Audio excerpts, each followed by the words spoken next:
Rebel Ridge director Jeremy Saulnier breaks down the film's ending action sequence.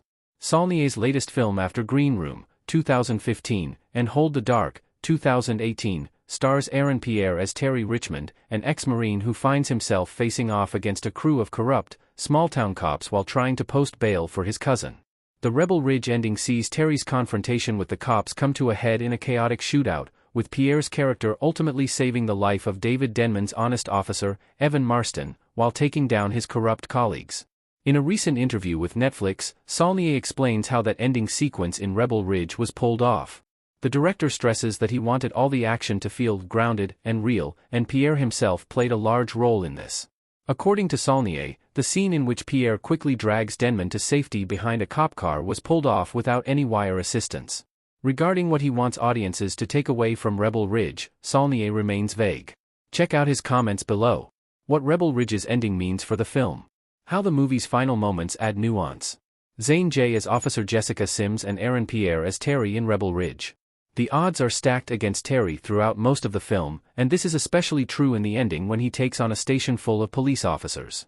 Though he loses the evidence he broke into the police station for, Terry turns on the lights and siren of a cruiser at the scene, activating the vehicle's dash cam.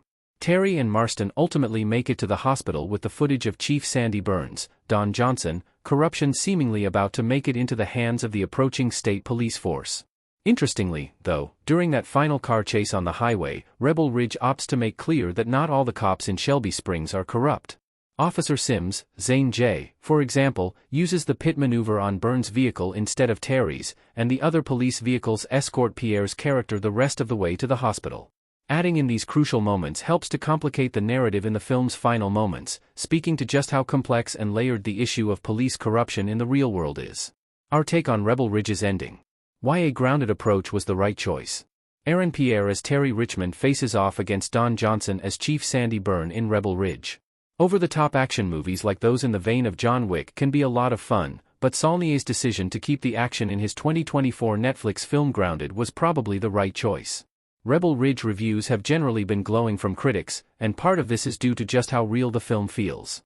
While there are shootouts and moments of intense action, things always feels relatively plausible and realistic.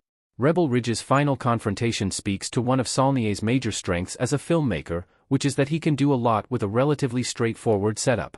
In Green Room, for example, a significant stretch of the film features a punk band confined to a single room as they fend off neo-Nazi attackers. Rebel Ridge may not end with explosions and a high body count, but a smoky showdown in a police station parking lot is arguably the perfect climax to this particular story.